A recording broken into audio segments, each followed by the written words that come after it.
കൂടുതൽ ആഹ്ലാദം. Star news മുതൽ ജയ്ഹിന്ദ് വരെ UDFന്റെ വിജയം പ്രവചിച്ചപ്പോൾ CNN IBNുമായി സഹകരിച്ച് മനോരമയും വീക്കും നടത്തിയ സർവേ മാത്രം LDFന് മുൻതൂക്കം കണ്ടെത്തി. UDFന് 63 മുതൽ 71 വരെയും LDFന് 69 മുതൽ 77 വരെയും സീറ്റുകൾ പ്രവചിച്ചു. മനോരമയുടെ 120 കൊല്ലത്തെ ചരിത്രത്തിൽ ഇത്ര വലിയ ഒരു ബ്ലീച്ച് പറ്റിയിട്ടില്ല. CDDS എന്ന ഏജൻസിയാണ് കണ്ടത്തിൽ അച്ചായന്മാരെ കുണ്ടിലിച്ചടിച്ചത്. മാമൻ മാപ്പിള ഉണ്ടായിരുന്നെങ്കിൽ ഈ സർവേ ഫലം കണ്ട് വിഷം കഴിച്ച് മരിക്കുമായിരുന്നു. മുഖ്യമന്ത്രിയാകാൻ ഏറ്റവും യോഗ്യൻ അച്യുതാനന്ദൻ എന്നാണ് എല്ലാ സർവേകളും ഏകകണ്ഠമായി അഭിപ്രായപ്പെട്ടത്. ഉമ്മൻചാണ്ടിയും ചെന്നിത്തലയുമൊക്കെ വള്ളപ്പാട് പിന്നിലായി. അച്യുതാനന്ദന്റെ ജനപ്രീതി അച്ഛന്മാരെ അസൂയാലുക്കളാക്കി. ദീപിക പത്രം VSനെ പരിഹസിച്ചുകൊണ്ട് കാർട്ടൂൺ പ്രസിദ്ധീകരിച്ചു. കത്തനാർക്കും കഷണ്ടിക്കും മരുന്നില്ല എന്ന് ഒരിക്കൽ കൂടി സ്പഷ്ടമായി. അഭിപ്രായ സർവേകൾ പൊടിപാറവെ അച്യുതാനന്ദന്റെ മകൻ അരുൺകുമാർ ഗുരുവായൂർ അമ്പലത്തിൽ തൊഴുത് അച്ഛന്റെ പേരിൽ വഴിപാട് കഴിപ്പിച്ചു. എന്നാൽ അരുണിന്റെ പ്രാർത്ഥന ഗുരുവായൂരപ്പൻ കേട്ടില്ല എന്ന് വേണം മനസ്സിലാക്കാൻ. വോട്ടെണ്ണി തീർന്നപ്പോൾ UDF നേരിയ ഭൂരിപക്ഷത്തോടെ അധികാരത്തിൽ വന്നു. ഇടതു മുന്നണി 68 സീറ്റിലും വലതു മുന്നണി 72 സീറ്റിലും വിജയിച്ചു. ഉമ്മൻജി പുതുപ്പള്ളിയിലും രമേശ് ജി ഹരിപ്പാട്ടും മുരളീധരൻ ജി വട്ടിയൂർക്കാവിലും വിജയിച്ചു. UDF കഷ്ടിച്ച് ജയിച്ചു, ഇഞ്ചോടിഞ്ച് ഫോട്ടോ ഫിനിഷിംഗ് എന്നൊക്കെ പത്രങ്ങൾ തലവാചകം എഴുതി. UDFന്റെ ദയനീയ വിജയം മാതൃഭൂമി, മലയാള മനോരമ മുതലായ പത്രങ്ങളെപ്പോലും ആശങ്കാകുലരാക്കി. രണ്ടു കൂട്ടരും ഒട്ടും സന്തോഷമില്ലാതെ മുഖപ്രസംഗങ്ങൾ എഴുതി. ഇടതുപക്ഷക്കാർ തോറ്റെങ്കിലും മുഖം നഷ്ടപ്പെട്ടില്ല. മന്ത്രിമാരിൽ 3 പേരെ തോറ്റുള്ളൂ. രണ്ടാം മുണ്ടശ്ശേരിയും മഹാകവി സുധാകരനും വരെ വലിയ ഭൂരിപക്ഷത്തോടെ വിജയിച്ചു കയറി. പരാജയത്തിലും VS ആണ് താരം എന്ന് സിൻഡിക്കേറ്റ് പത്രങ്ങൾ തട്ടിവിട്ടു. തെരഞ്ഞെടുപ്പിന് മുമ്പും ശേഷവും കാരണവരെ കരിവാരി തേക്കുന്നതിൽ മുന്നിട്ട് നിന്ന മലയാള മനോരമ പോലും തലകുനിക്കാത്ത യൗവനത്തെക്കുറിച്ച് വാചാലമായി. രാഹുൽ ഗാന്ധി സീറ്റ് വാങ്ങിക്കൊടുത്ത യൂത്തന്മാരിൽ പകുതിയിൽ കൂടുതൽ പേരും തോറ്റ് തട്ടുംപുറത്ത് കയറി. UDF കോട്ട എന്ന് പറയാവുന്ന അമ്പലപ്പുഴയിൽ M ലിജു ദയനീയമായി തോറ്റു. ചാലക്കുടിയിൽ കയറ് കെട്ടിയിറക്കിയ KT ബെന്നിയും തഥൈവ. 82 സീറ്റിലും രാഹുൽ ഗാന്ധി ആയിരുന്നു സ്ഥാനാർത്ഥികളെ നിശ്ചയിച്ചിരുന്നെങ്കിൽ ഇടതു മുന്നണി വൻ ഭൂരിപക്ഷത്തോടെ ജയിച്ചു വരുമായിരുന്നു. മലപ്പുറം ജില്ല വീണ്ടും പച്ചപുതച്ചു. മുസ്ലിം ലീഗ് വമ്പിച്ച മുന്നേറ്റം നടത്തി. പറഞ്ഞാൽ വിശ്വസിക്കില്ല, ഡോക്ടർ MK മുനീറും KM ഷാജിയും വരെ ജയിച്ചു കയറി. PKK ബാവ അപ്പോഴും തോറ്റ് തൊപ്പിയിട്ടു. പരാജയങ്ങൾ ഏറ്റുവാങ്ങാൻ പാവം ബാവയുടെ ജീവിതം പിന്നെയും ബാക്കി. 13 MLAമാരുമായി തെരഞ്ഞെടുപ്പിന് പോയ മാണിസാർ 9 പേരുമായി തിരിച്ചെത്തി. വലിഞ്ഞു കയറി വന്ന PC ജോർജും PJ ജോസഫും മോൻസും കുരുവിളയും ഡീസന്റായി ജയിച്ചു. മാണിസാറിന്റെ വിശ്വസ്തരായ തോമസ് ചാഴിക്കാടിനും വിക്ടർ T തോമസും കാലിടറി വീണു. മാണിസാറിന്റെയും CF തോമസിന്റെയും ഭൂരിപക്ഷം കുത്തനെ കുറഞ്ഞു. കേരള കോൺഗ്രസ് ലയനത്തിന് വലിയ വില കൊടുക്കേണ്ടി വന്നു എന്ന് മാണിസാർ വിലപിച്ചു. UDFന്റെ ദയനീയ വിജയത്തിൽ പരിതപിച്ച് നസ്രാണി ദീപിക ചിന്തോ ദീപകമായ മുഖപ്രസംഗവും എഴുതി. ചേർത്തല പൂരവും നെന്മാറ വേലയും കണ്ണീരിൽ കലാശിച്ചു. KR ഗൗരിയമ്മയും MV രാഘവനും പരാജയപ്പെട്ടു. CMPയും JSSും INLും കോൺഗ്രസ് എസും കേരള കോൺഗ്രസ് തോമസ് ഗ്രൂപ്പും ചരിത്രത്തിന്റെ ഭാഗമായി. കേരള കോൺഗ്രസ് ജേക്കബ് ഗ്രൂപ്പ് പിറവത്ത് മാത്രം ജയിച്ചു. പിള്ള ഗ്രൂപ്പ് പത്തനാപുരത്ത് ജയിച്ചു. കൊട്ടാരക്കരയിൽ തോറ്റു. സുകുമാരൻ നായരുടെ ശരി ദൂരത്തിനല്ല, അച്യുതാനന്ദന്റെ പ്രതികാര രാഷ്ട്രീയത്തിനാണ് കൊട്ടാരക്കരയിൽ പോലും ഡിമാൻഡ്. ഗുരുത്വദോഷികളായ നായന്മാർ ഒരു കാരണവശാലും നന്നാവില്ല. PDPയും SDPIയും നിലം തൊട്ടില്ല. BJP ഈ തവണയും അക്കൗണ്ട് തുറന്നില്ല. നേമത്ത് രാജേട്ടനും കാസർകോട്ട് ജയലക്ഷ്മി ഭട്ടും മഞ്ചേശ്വരത്ത് സുരേന്ദ്രനും 2ാം സ്ഥാനത്തെത്തി. തെക്കൻ കർണാടകത്തെ കേരളത്തോട് കൂട്ടിച്ചേർത്താലേ ഇവിടെ BJPക്ക് രക്ഷയുള്ളൂ. ഇക്കുറി വനിതാ MLAമാർ 7 പേരേ ഉള്ളൂ. ഇടതുപക്ഷത്തു നിന്ന് 6 പേർ: ജമീല പ്രകാശം, ആയിഷ പോറ്റി, ബിജിമോൾ, ഗീത ഗോപി, KS സലീഖ, KK ലതിക. വലതുപക്ഷത്തു നിന്ന് ഒരേ ഒരു പെൺതരി, PK ജയലക്ഷ്മി. റോസക്കുട്ടിക്കോ പത്മജയ്ക്കോ ശോഭന ജോർജിനോ സീറ്റ് കൊടുത്തിരുന്നില്ല. രമേശ് ചെന്നിത്തല സീറ്റ് വാങ്ങിക്കൊടുത്ത ബിന്ദു കൃഷ്ണയെ ചാത്തന്നൂരെ പ്രബുദ്ധരായ വോട്ടർമാർ തെരഞ്ഞെടുത്തുമില്ല. ഇനി ഒരു വനിതാ മന്ത്രി വേണമെങ്കിൽ ജയലക്ഷ്മി അല്ലാതെ ആശ്രയമില്ല. ബംഗാളിൽ ചെങ്കൊടി താന്നു. തൃണമൂൽ സഖ്യം 3-2 ഭൂരിപക്ഷത്തോടെ അധികാരത്തിലേറുകയാണ്. ബുദ്ധദേവ് ഭട്ടാചാര്യ അടക്കം പ്രമുഖ സഖാക്കളൊക്കെ കടപുഴകി. എക്സിറ്റ് പോൾ ഫലങ്ങൾ ഒന്നടങ്കം തൃണമൂൽ കോൺഗ്രസിന്റെ വിജയം പ്രവചിച്ചിരുന്നു. അത് കേട്ട് കോപാകുലരായ ഇടതുമുന്നണി നേതാക്കൾ എക്സിറ്റ് പോൾ നിരോധിക്കണം എന്ന് ആക്രോശിച്ചു. തെരഞ്ഞെടുപ്പ് ഫലവും എതിരായ സ്ഥിതിക്ക് ഇനി വോട്ടെടുപ്പ് തന്നെ നിരോധിക്കണം എന്നാവശ്യപ്പെട്ടാലും അത്ഭുതത്തിന് അവകാശമില്ല. അഴിമതിയിൽ സർവകാല റെക്കോർഡ് സ്ഥാപിച്ച കരുണാനിധിയും കുടുംബവും കടപുഴകി. കലൈഞ്ചർക്ക് ഓശാന പാടിയ കോൺഗ്രസും പട്ടാളി മക്കൾ കക്ഷിയും തവിടുപൊടിയായി. തമിഴ്നാട്ടിൽ പുരട്ചി തലൈവി ജയലളിത വൻ ഭൂരിപക്ഷത്തിൽ അധികാരത്തിൽ തിരിച്ചെത്തുകയാണ്. അടുത്ത 5 കൊല്ലം കൊണ്ട് അമ്മ ഇതിനേക്കാൾ വലിയ അഴിമതി നടത്തി ദ്രാവിഡ മുന്നേറ്റക്കാരെ തിരികെ കൊണ്ടുവരും. കാത്തിരിക്കുക. ആന്ധ്രയിൽ ഉപതെരഞ്ഞെടുപ്പ് നടന്ന കടപ്പയിലും പുലിവെന്തലയിലും YSR കോൺഗ്രസ് വൻ വിജയം നേടി. കിരൺകുമാർ റെഡ്ഡിയുടെ മന്ത്രിസഭ ഇനി അധിക നാൾ ഉണ്ടാവുകയില്ല എന്ന് ഉറപ്പായി. കർണാടകത്തിൽ ഉപതെരഞ്ഞെടുപ്പ് നടന്ന 3 സീറ്റിലും BJP വെന്നിക്കൊടി പറിച്ചു. അതേസമയം കൂറുമാറ്റക്കാരായ MLA-മാരെ അയോഗ്യരാക്കിയ സ്പീക്കറുടെ നടപടി സുപ്രീം കോടതി റദ്ദാക്കി. യെദ്യൂരപ്പയുടെ സർക്കാർ പിന്നെയും ന്യൂനപക്ഷമായി.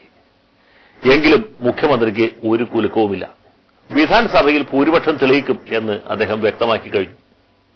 യെദ്യൂരപ്പയുടെ മുമ്പിൽ നാട് നീങ്ങിയ നമ്മുടെ ലീഡർ പോലും നമസ്കരിച്ചു പോകും. ഒസാമ ബിൻ ലാഡന്റെ വീരകർമ്മം സൃഷ്ടിച്ച അലകൾ അടങ്ങിയില്ല. അമേരിക്ക പാകിസ്ഥാനെ കുറ്റപ്പെടുത്തി. പാകിസ്ഥാൻ അമേരിക്കയെയും കുറ്റപ്പെടുത്തി. പ്രസിഡന്റ് ഒബാമ ഒസാമയെ കൊന്ന കമാൻഡോകളെ നേരിൽ കണ്ട് അഭിനന്ദിച്ചു. അതേസമയം ലോകമെമ്പാടുമുള്ള മനുഷ്യാവകാശ പ്രവർത്തകർ അമേരിക്കയുടെ കിരാതമായ നടപടിയെ അപലപിച്ചു. ഒസാമ ബിൻ ലാഡന്റെ തലയിൽ വെണ്ണ വച്ച് പിടിക്കേണ്ടതായിരുന്നുവെന്നും അദ്ദേഹത്തെ നീതിന്യായ കോടതിയിൽ വിചാരണ ചെയ്യേണ്ടതായിരുന്നുവെന്നും ഇക്കൂട്ടർ അഭിപ്രായപ്പെട്ടു.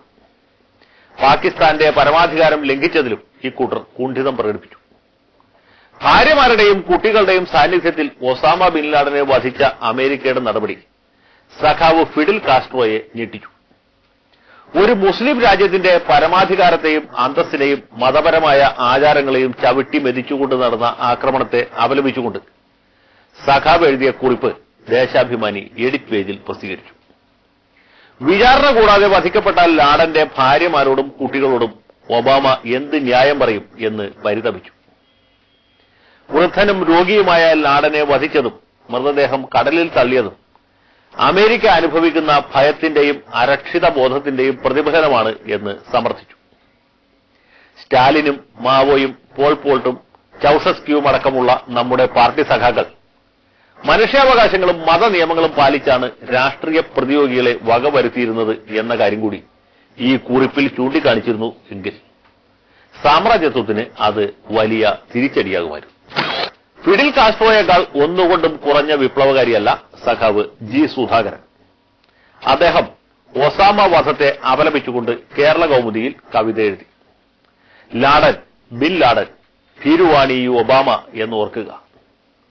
തെരഞ്ഞെടുപ്പിന്റെ തിരക്കൊഴിഞ്ഞ സ്ഥിതിക്ക് മഹാകവി ലാഡവധം ആട്ടക്കഥയായി എഴുതുന്നത് നന്നായിരിക്കും.